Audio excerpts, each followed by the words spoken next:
51장 1절부터 11절까지 말씀을 같이 읽도록 하겠습니다. 모두 자리에 일어서셔서 Would you please stand up and we will read the scripture together.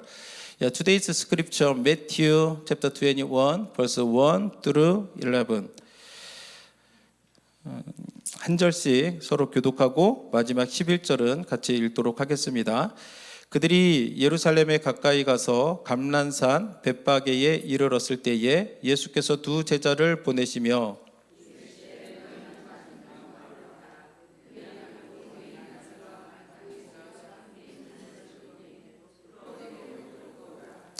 만일 누가 무슨 말을 하거든 주가 쓰시겠다 하라. 그리하면 즉시 보내리라 하시니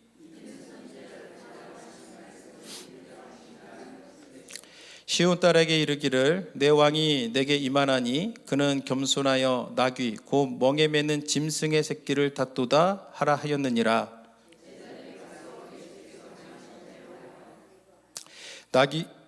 나귀와 나귀 새끼를 끌고 와서 자기들의 겉옷을 그 위에 얹음에 예수께서 그 위에 타시니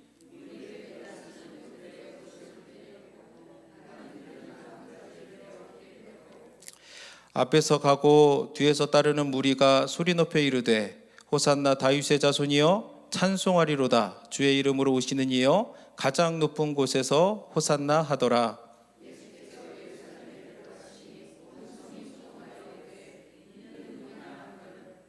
무리가 이르되 갈릴리 나사렛에서 나온 선지자 예수라 하니라. 아멘.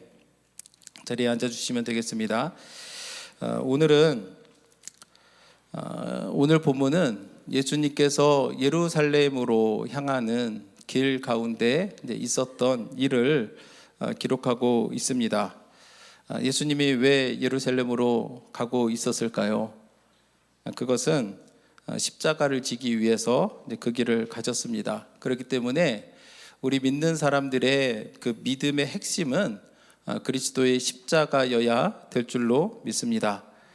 그리스도의 십자가 사역을 통해서 우리가 죄사함을 받았고 또 예수님께서 그리스도의 십자가를 지심으로 우리가 구원을 얻을 수 있는 그 문을 활짝 열어 주셨기 때문입니다. 그래서 여러분들이 항상 우리들의 삶 가운데서 그리스도의 십자가를 묵상하면 하나님께서 날마다 샘솟는 은혜를 우리에게 더하여 줄 줄로 믿습니다. 사도 바울도 그리스도의 십자가에 대해서 뭐라고 고백을 하냐면 고린도전서 2장 2절 말씀을 보겠습니다. 내가 너희 중에서 예수 그리스도와 그의 십자가에 못 박히신 것 외에는 아무것도 알지 아니하기로 작정하였음이라 라고 그렇게 고백을 합니다. 사실 사도 바울은 자랑할 것이 많은 사람입니다. 그렇지 않습니까? 날 때부터 시민권자였고 그리고 학문이 굉장히 깊었고 그 소문이 나서 나중에 천부장이 바울을 향해서 뭐라고 하냐면 내 많은 지식이 너를 미치게 했다라고 말할 정도로 학문이 굉장히 깊은 사람이었고 또 빌립보서 3장 5절과 6절에 보면 스스로 말하기를 나는 8일 만에 할례를 받았고 이스라엘 족속이고 베냐민 지파요 히브리인 중에 히브리인이요 율법으로는 바리새인이요 또 열심으로는 교회를 박해하고 율법의 의로는 흠이 없는 자라라고 그렇게 고백을 합니다. 놀랍지 않습니까? 여러분들 내가 율법의 의로 나는 흠이 없습니다라고 말할 수 있는 분 한 명도 없으시죠? 저도 말 못합니다. 그럴 정도로 사도 바울은 자랑할 것이 많은 사람이었는데 그가 뭐라고 고백하냐면 그리스도의 십자가 외에는 내가 다 버리고 심지어 내가 자랑할 만한 세상 것들을 배설물로 여겼다라고 사도 바울은 성경을 통해서 우리에게 가르쳐주고 있습니다. 그렇기 때문에 여러분들의 매일의 삶 속에서 특히 이번 한 주는 고난 주간을 맞아서 그리스도께서 무슨 일을 하셨는가 또 그리스도가 지신 십자가가 내게 어떤 의미를 주는가 깊이 묵상하기를 원합니다. 예수님이 십자가를 지기 위해서 예루살렘에 들어가신 날, 그날이 주일입니다. 그리고 그날을 우리는 종려주일이라고 합니다. 오늘 우리가 드리는 이 예배도 종려주일 맞아서 예배를 드리고 있습니다. 월요일에는 성전에 가셔서 성전을 정결케 하셨습니다. 거기에서 돈을 바꾸는 사람들, 그리고 동물을 파는 사람들을 다 내쫓으시고 성전을 깨끗게 하시고, 또 그로 인해서 화요일에는 유대 그 종교 지도자들과 이제 성전에서 이제 논쟁을 하십니다. 그리고 수요일에는 기도하시는 가운데 죽음을 준비하시고, 목요일에는 제자들과 마지막 만찬을 가지면서 제자들의 발을 씻기시고 또 말씀을 전하시고, 그리고 그날 밤에 겟셋마네 동산에 기도하러 가셨다가 그곳에서 이제 체포가 됩니다. 그리고 그 다음 날 십자가를 지고 이제 돌아가십니다. 그래서 오늘 말씀은 예수님께서 예루살렘에 들어가기 전에 여정, 그리고 들어가셨을 때에 사람들의 어떻게 맞이했는가를 기록하고 있는데, 사실 인간적인 관점에서 보면 예수님께서 예루살렘에 들어가셨고 그곳에서 죽으신 것은 실패한 것처럼 보입니다. 죽음을 당하는 그런 어리석은 것처럼 보이기도 하지만, 또 하나님의 관점에서 보면 예수님께서 예루살렘에 들어가신 그 길은 사람을 살리는 일이고, 또 우리에게 구원의 길을 열어주시는 그런 길이었음을 우리가 깨달아야 될 줄로 믿습니다. 그래서 오늘 예루살렘으로 가는 길에서 있었던 일을 통해서 또 오늘도 우리에게 주시는 하나님의 교훈을 함께 나누기를 원합니다. 우리가 이 말씀을 통해서 깨닫는 첫 번째 교훈은 뭐냐면, 하나님께서 모든 것을 주관하고 계시다라는 것을 우리는 깨닫게 됩니다. 6월절에는 많은 사람들이 예루살렘으로 몰려들었습니다. 그런데 특히 갈릴리나 이제 그 북쪽에 있는 사람들은 어떻게 오냐면, 그 아래로 쭉 오면 이제 사마리아 땅을 지나게 되는데, 우리 지도를 보시면 맨 위가 이제 갈릴리고 중간에 파란색으로 서클된 부분이 사마리아고, 또 맨 아래에 있는 동그라미가 있는 곳이 이제 유대 지역, 예루살렘이 있는 곳입니다. 그러면 위쪽에 있는 사람들은 유대 지역으로 내려올 때에 그냥 오면 좋은데 중간에 사마리아 사람들이 있거든요. 그러니까 그 사람들하고 마주치기 싫으니까 요단강을 건너서 동쪽으로 갑니다. 화살표가 보이시죠? 그리고 아래쪽으로 쭉 내려오다가 다시 요단강을 건너 여리고로 갑니다. 그리고 나서 여리고에서 이제 예루살렘으로 가게 되는데, 아마 예수님도 이러한 루트를 따라서 이동을 했을 것으로 생각이 됩니다. 그래서 당시에 그 6월절이 되면 예루살렘에 얼마나 많은 사람들이 몰려들었냐면, 그 요세푸스라고 하는 역사가에 의하면 AD 66년과 70년 사이쯤에는 예루살렘에서 25만 6천 마리의 양을 도살을 했다고 합니다. 제물로 드리기 위해서. 놀라지 않으시나요? 25만 6천 마리. 이쪽 시리포트 보조 지역의 인구가 몇 명 정도 될까요? 제가 한번 찾아본 적이 있는데 다 합치면 한 이 정도 된다고 그래요. 근데 그 당시 그 6월절 그때에만 25만 6천여 마리의 어린 양을 제물로 드렸다고 한다면, 그때 얼마나 많은 사람들이 예루살렘에 모여 있었겠는가라는 것을 생각하게 됩니다. 그러니까 예수님께서 길을 다니실 때에는 예수님만 간 게 아니에요. 여러 사람들이 함께 동행을 했을 것으로 생각이 됩니다. 그리고 예루살렘은 그러다 보니까 예루살렘에 있는 사람들은 6월절을 맞이하기 위해서 굉장히 바빴을 거라고 생각을 합니다. 많은 순례객들이 오다 보니까 도로도 정비하고, 또 장사를 하는 사람들은 속된 말로 대목이잖아요. 그러다 보니까 장사도 잘하려고 또 이제 준비도 하고 이제 그랬을 것이고, 또 25만 6천 마리를 이렇게 제물로 드렸댔잖아요. 그러니까 성전에서 일하는 종교 지도자들도 그 6월절을 맞이하기 위해서 굉장히 바쁜 시간을 이제 보냈을 것으로 생각이 듭니다. 그럴 때에 예수님께서는 요단 동편을 통해서 여리고성에 들렀습니다. 누구를 만났겠습니까? 삭개오를 만났을 거라고 생각을 합니다.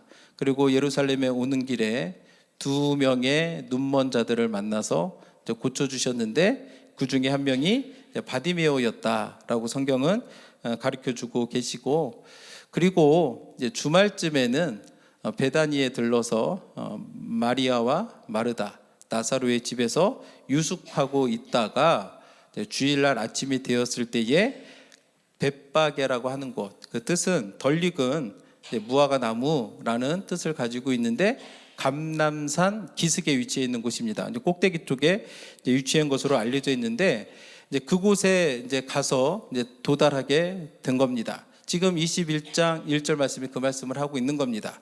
그곳에서 예수님이 평소와는 다르게 좀 이상한 명령을 내리는 것을 보게 됩니다. 우리가 2절과 3절 말씀을 보시면 이르시되 너희는 맞은편 마을로 가라. 그리하면 곧 매인 나귀와 나귀 새끼가 함께 있는 것을 보리니 풀어 내게로 끌고 오라. 만일 누가 무슨 말을 하거든 주가 쓰시겠다 하라. 그리하면 즉시 보내리라 하시니. 만일 예수님이 이런 말씀을, 이런 명령을 여러분들에게 하라고 하면 여러분들은 어떻게 하시겠습니까? 생각해 보시면 처음 보는데, 처음 가는데 나귀를 풀어서 이렇게 데리고 올라가면 무슨 일이 생기겠습니까? 도둑이야! 이런 반응이 나오지 않겠습니까? 도둑으로 오해받을 수도 있고, 선뜻 주님이 말씀하기는 했지만 순종하기는 좀 이렇게 멈칫대는 그런 상황 아니겠습니까? 여러분들 어때요? 제가 여러분들에게 어디 가가지고 가져오라고 하면은 목사님 하지 않겠습니까? 예. 그런데 제자들에게 그렇게 말씀하시고 제자들은 또 놀라운 게 뭐냐면 대꾸를 안 해요. 왜요? 꼭 그렇게 해야 되나요? 아유, 이거 너무 심한 거 아닌가? 이런 말씀을 안 해요.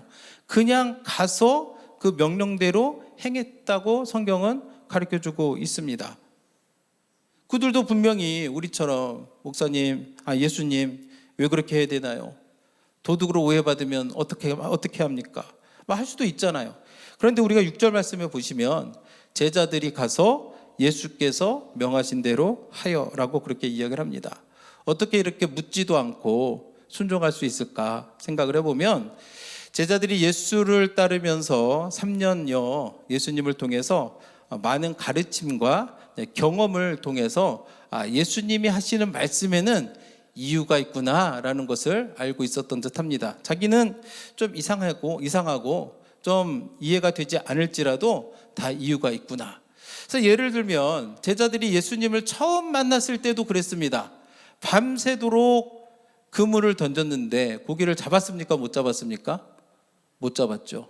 전문가들이지 않습니까? 자기들은 어부로 살아왔고 전문가의 입장에서 고기를 잡으려고 노력했지만 못 잡았는데 예수님이 반대편에 그물을 던져라 라고 그렇게 이야기를 합니다. 그런데 제자들이 특히 베드로가 그물을 던졌을 때에 그물이 찢어질 만큼 많은 고기를 잡았다라고 성경은 가르쳐주고 있죠. 오병이어 기적을 일으킬 때에도 많은 사람들이 모였습니다. 그곳은 한적한 곳이었고 빈들이었습니다. 근데 주님이 그들을 먹이시겠다는 거예요. 먹을 것을 가져오라. 그러니까 제자들이 아니 이곳에서 먹을 것을 어떻게 구합니까? 또 어떤 제자는 계산을 하죠. 이 사람들을 먹이려면 돈이 얼마나 필요합니까? 빌립은 한 200데나리온 정도는 있어야 되지 않겠습니까? 그렇게 얘기하는데 주님은 어떻게 하십니까? 물고기 2마리와 보리떡 5개를 가지고 5,000명이 넘는 사람들을 먹이셨던 것들을 제자들은 이미 경험했었기 때문에 이런 경험들을 통해서 제자들은 주님의 말씀에 온전히 순종하는 모습을 보여주고 있음을 보게 됩니다. 그래서 저는 오늘도 우리 이 자리에 있는 여러분들도 주님이 말씀하실 때 온전히 순종하기를 주님의 이름으로 축복합니다. 그래서 성경은 예수님께서 왜 이렇게 하셨는가 그 이유를 설명하는데 그 이유는 선지자를 통하여 하신 말씀을 이루게 하기 위해서 이렇게 하셨다라고 기록하고 있습니다. 4절과 5절 말씀을 보시면 이는 선지자를 통하여 하신 말씀을 이루려 하심이라 일러주되 시온 딸에게 이르기를 내 왕이 내게 임하나니 그는 겸손하여 나귀 곧 멍에 매는 짐승의 새끼를 탔도다 하라 하였느니라.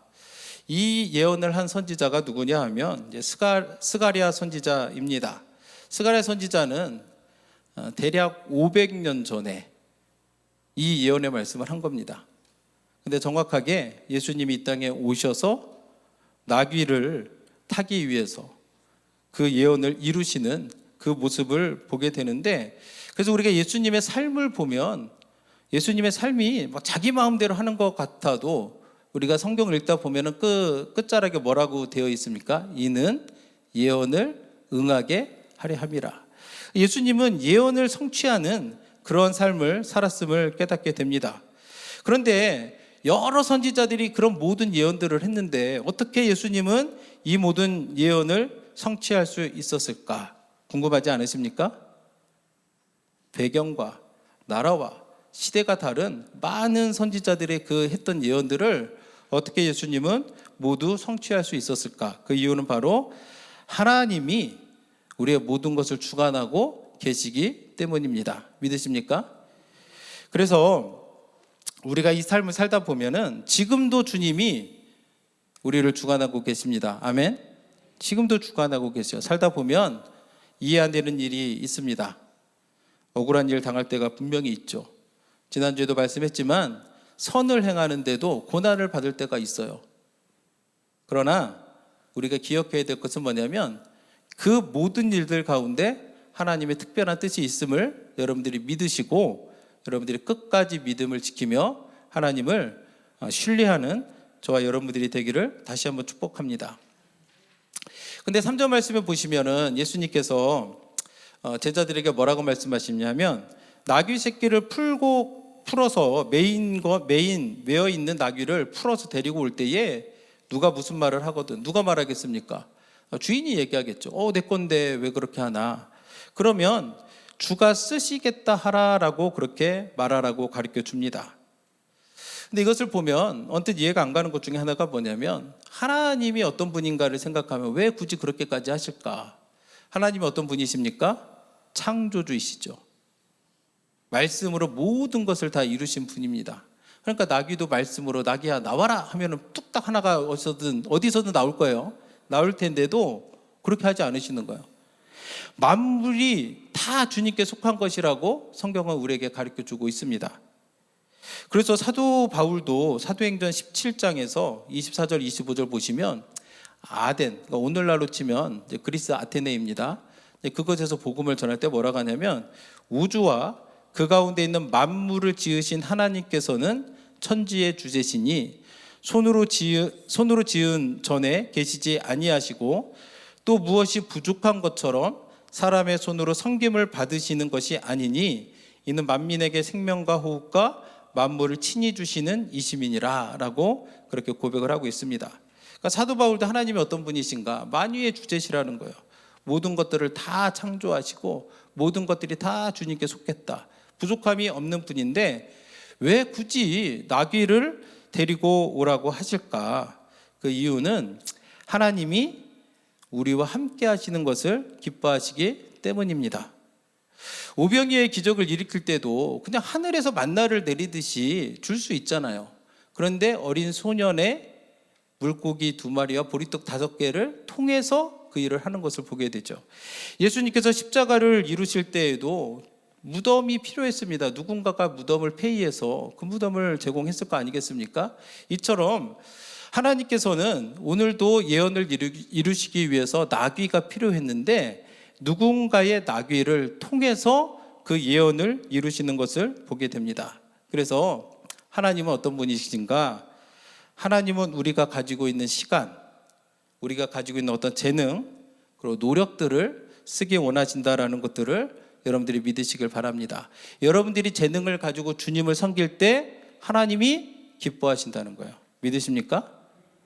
그래서 여러분들이 생각을 해보세요. 나는 어떤 재능을 가지고 있는가? 여러분들이 음악적 재능이 있습니까? 그러면 주를 위해 쓰시기를 바랍니다. 내가 어떤 손기술이 좋아서 할 일이 뭐든 시키면 잘합니까? 그러면 쓰시라고요. 내가 어떤 미술적인 재능이 있으면 정말 교회를 아름답게 만드는 일에 쓰시고, 내가 컴퓨터를 잘 다룬다, 혹은 내가 음식을 잘한다, 그러면 그런 것들을 주를 위해 쓰시길 바랍니다. 여러분들이 그것을 드리면 하나님은 기쁘게 여기시는 겁니다. 왜냐하면 하나님이 우리와 함께하는 것을 즐거워하기 때문에 그런 겁니다. 만일 여러분들에게 주님께서 나타나셔서 내가 너를 쓰겠다 하시면 여러분들은 뭐라고 말씀하시겠습니까? 나귀 새끼를 막 데리고 가려고 하는데 나귀 주인이 그거 내 건데요? 내가 그거 급히 쓰려고 했었는데 이거 데려가기는 너무 어린데요? 이렇게 말할 수도 있잖아요. 그런데 그렇게 안 했다는 거예요. 주가 쓰시겠다라고 말씀하실 때 기꺼이 내어드렸던 것처럼 여러분들도 그런 여러분들이 되기를 축복합니다. 이런 나귀 새끼 주인만 있었던 게 아니라 실제로 그 유월절에도 보면 주님이 제자들과 유월절 만찬을 함께 하실 장소가 필요하잖아요.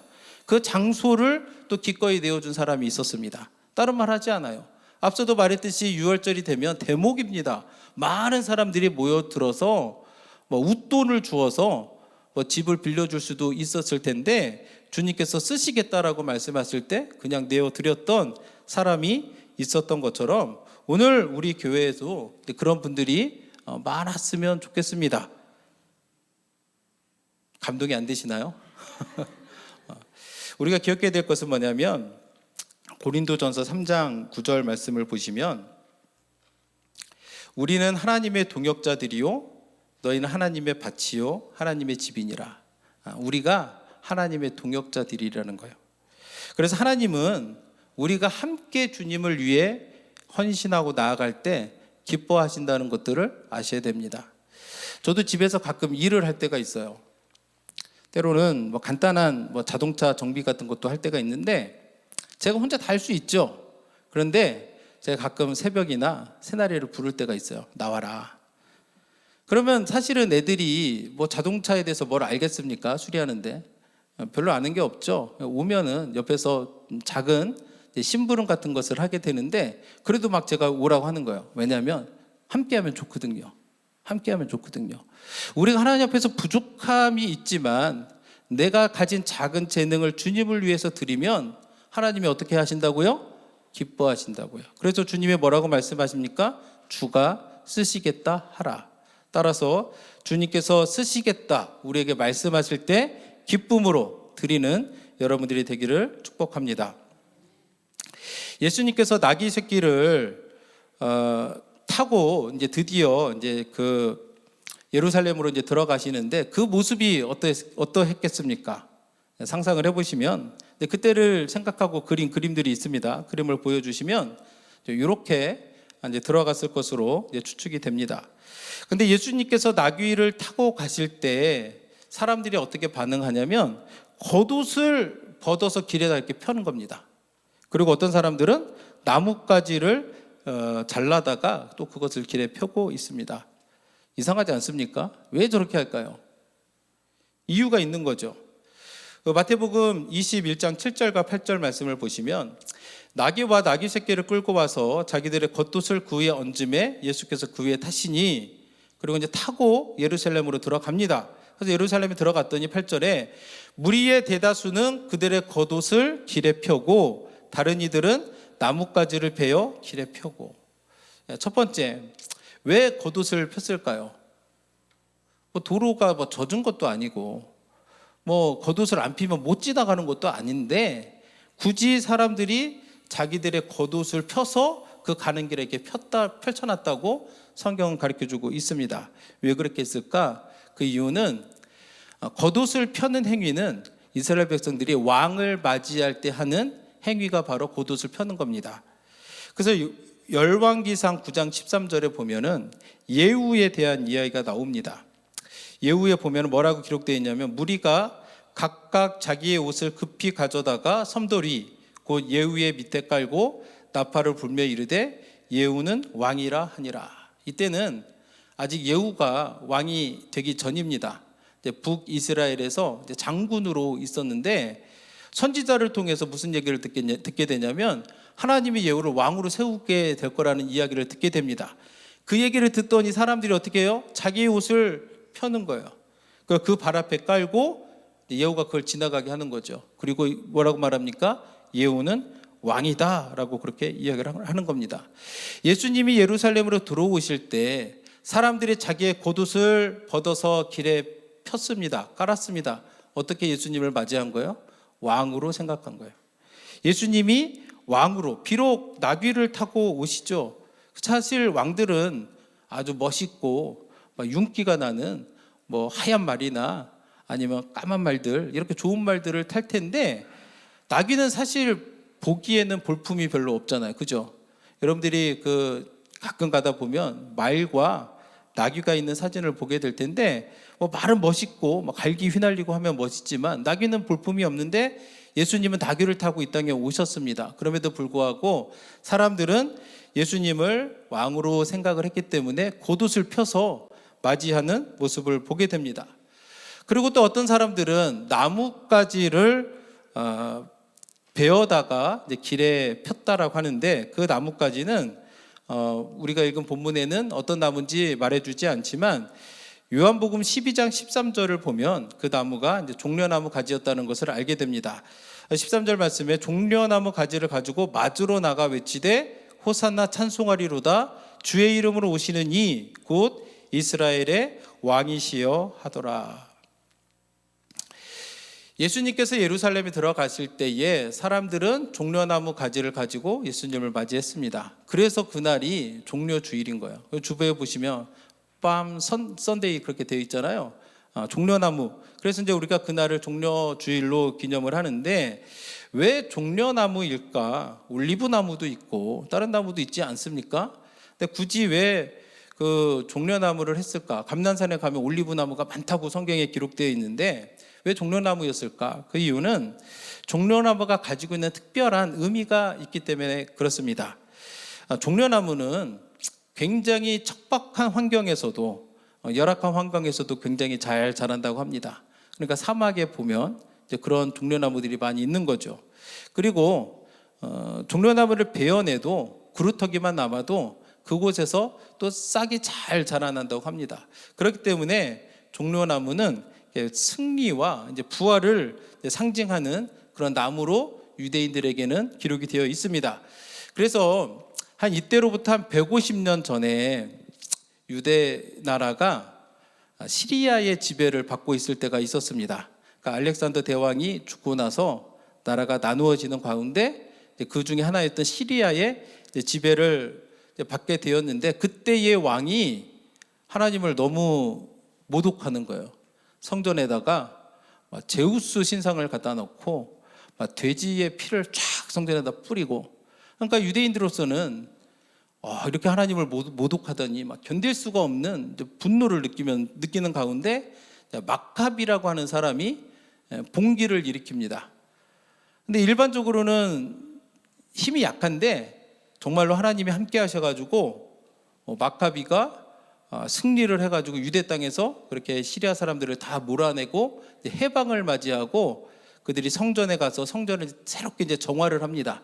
우상들도 치우고 새롭게 정화를 하고. 그래서 구약에는 나와 있지 않지만 신약에서는 사람들이 지키는 절기가 수전절이라고 하는 게 있는데, 이제 그 배경이 이제 마카비가 성전을 재봉헌하면서 이제 그 기념하는 절기로 세워지게 되는 건데, 그때의 마카비가 예루살렘으로 들어올 때 유대 사람들이 종려나무 가지를 흔들면서 막 이렇게 맞이했다라는 거예요. 그러니까 종려나무는 일반적인 나무가 아니고 우리 한국 사람에게는 무궁화 하면은 특별한 의미가 있잖아요. 그런 것처럼 종려나무 가지는 유대인들에게 특별한 의미가 있는 겁니다. 그래서 그 이스라엘 사람들의 그 동전을 보시면 이렇게 보시는 것처럼 그 종려나무가 이렇게 그 동전에 새겨져 있는 모습을 보게 됩니다. 그 오른쪽에 있는 그 동전은 로마에서 만든 건데, AD 70년에 로마가 예루살렘을 완전 초토화시킵니다. 초토화시키면서 이 동전을 만들었는데, 이건 뭐냐면 그 앉아있는 사람이 있잖아요. 그게 뭐 하는 거냐면 울고 있는 거예요. 예루살렘이 완전히 망했을 때에 유대인들이 종려나무까지해서 울고 있고, 그 뒤에 서 있는 사람들은 누구예요? 로마 사람들이죠. 로마 사람들이 조롱하면서 서 있는 것을 형상화해서 동전을 만든 건데, 종려나무는 이와 같은 의미가 있는 겁니다. 그리고 나서 이제 그렇게 맞이하면서 이 사람들이 뭐라고 부릅니까? 21장 9절에 보면은 호산나 다윗의 자손이여, 앞에서 가고 뒤에서 따르는 무리가 소리 높여 이르되 호산나 다윗의 자손이여 찬송하리로다 주의 이름으로 오시는 이여 가장 높은 곳에서 호산나 하더라. 우리가 오늘도 호산나 찬송했잖아요. 그랬죠? 기쁨으로 찬송을 했습니다. 호산나는 무슨 말이냐면 시편 118편 25편에 있는 것을 인용한 말인데, 호산나라고 하는 말이 가지고 있는 의미가 뭐냐면 이제 구원하소서라는 의미를 가지고 있습니다. 예수님이 나귀를 타고 예루살렘으로 오시는데 사람들이 겉옷을 펴고 종려나무 가지를 흔들면서 외치기를 호산나 다윗의 자손이여 찬송하리로다 주의 이름으로 오시는 이여 가장 높은 곳에서 호산나 하더라. 이게 무슨 말이에요? 우리를 로마의 압제에서 제발 해방시켜 달라라고 그렇게 이제 간절히 얘기하는 사람들이죠. 그래서 참 아이러니한 게 뭐냐면 이 사람들이 지금은 막 열렬히 주님이 왕이라 생각해가지고 막 겉옷을 벗고 종려나무 가지 흔들고 깔고 외치면서 호산나 다윗의 자손이야 하는데 사실 며칠 지나면 예수를 십자가에 못 박으라고 외치거든요. 그러니까 사실은 그들이 로마의 압제에서 해방시켜줄 왕으로 기대했었는데 보니까 아닌 거거든요. 보니까 십자가를 지셔야 되거든요. 그러다 보니까 나중에는 어떻게 돌변합니까? 예수를 십자가에 못 박으라 라고 이렇게 돌변합니다. 왜 이런 일이 일어나는 거냐? 가장 중요한 이유는 그 사람들이 예수님의 참 제자가 아니었기 때문이죠. 그런데 참 제자도 아니었는데 그럼 왜 이때는 와서 호산나 외치고 그렇게 하느냐? 이게 바로 이제 군중 심리에 의한 겁니다. 군중 심리 뭔지 아시죠? 나는 아무 생각이 없어도 옆에서 막 이렇게 하면은 같이 이렇게 따라가는 거. 와. 그래서 가끔 가다가 여러분들이 그 드라마나 코미디 프로 보시면 갑자기 옆에서 웃으면 나도 잘 뭔지 모르다가 어떻게 될 때가 있습니까? 같이 웃을 때가 있어요. 그래서 저도 누가 막 웃어서 제가 왜 웃냐고 물어보면 나도 모른다고 하면서 웃고 있는 사람들을 보게 되는 것을 보게 되는데 이게 군중 심리입니다. 제가 달라스에 있을 때 여러분들 야구 선수 추신수 아시죠? 추신수가 텍사스 레인저스에 입단을 하게 되면서 이제 한인들이 이제 추신수를 만나는 그런 행사를 가지게 됐는데 제가 다니던 교회에서 이제 그 행사를 하게 된 겁니다. 그래서 이제 토요일 날 오후였는데 사실 그때 우리 큰아이하고 작은애가 어렸거든요. 아주 그 킨더가든 이럴 때인데 애들은 그때 추신수가 누군지도 몰랐는데 막 교회에서 놀고 있다가 오후가 되니까 막 사람들이 몰려오는 거예요. 그랬더니 제가 지나가면서 보니까 우리 큰애하고 작은애가 줄 서 있더라고. 이렇게 애들이 줄 서 있으면서 뭐라고 하냐면 추 막 이러고 있는 거예요. 우리 애들은 추신수가 누군지도 몰랐는데 그때 거기 앉아가지고 막 추 외치고 있는 겁니다. 이게 바로 군중 심리예요. 옆에서 하니까 자기도 모르게 따라 행하는 그런 모습을 보게 됩니다. 근데 그런 와중 가운데 또 어떤 사람들이 있냐면 우리가 그 10절 말씀에 보시면 예수께서 예루살렘에 들어가시니 온 성이 소동하여 이르되 이는 누구냐 하거늘 이게 마음에 안 드는 사람들이 있었던 겁니다. 이것을 좀 더 자세히 설명한 것이 이제 누가복음의 말씀인데 누가복음 19장 39절에 보면 무리 중 어떤 바리새인들이 말하되 선생이여 당신의 제자들을 책망하소서 하거늘 마음에 안 드는 거죠. 바리새인들은 예수를 죽여야 되는데 사람들이 막 호산나 다윗의 자손이여 하고 외치고 있으니까 막 마음에 안 들어가지고 책망하는 그 모습을 보게 됩니다. 그래서 오늘 말씀을 정리하려고 하는데 이 사람들의 모습을 볼 때에 나는 어떤 사람인가라는 것을 우리가 이제 돌아보기를 원합니다. 나귀 새끼의 주인처럼 주님께서 쓰시겠다라고 말할 때에 기꺼이 주님을 위해서 내어드리는 사람들이 있었습니다. 또 반면에 예수님께서 예루살렘에 들어갈 때에 겉옷을 펴고 종려나무 가지를 흔들고 또 호산나 다윗의 자손이여 외치면서 열렬히 맞이해 주었던 사람들. 그런데 며칠이 지나서 예수를 십자가에 못 박으라고 분위기에 따라 가지고 왔다 갔다 하는 그런 사람들이 있음을 보게 됩니다. 그리고 마지막으로 바리새인들처럼 끝까지 주님을 대적하고 주님을 믿지 않고 있는 그런 사람들이 있음을 보게 될 때에 나는 주로 어느 모습을 보이고 있는가, 우리가 고난주간을 맞아서 돌아보기를 원하는 거예요. 그리고 부디 바라기는 우리들이 다 나귀 새끼를 기꺼이 내어 주었던 것처럼 자기의 집을 예수님을 위해서 기꺼이 내어 드렸던 것처럼 이 자리에 있는 우리 모두도 주님을 위해서 주님이 쓰시겠다 말씀하실 때에 나의 재능을, 나의 시간을, 나의 노력을 기꺼이 주님을 위해서 내어드리는 저와 여러분들이 되기를 주님의 이름으로 축복합니다.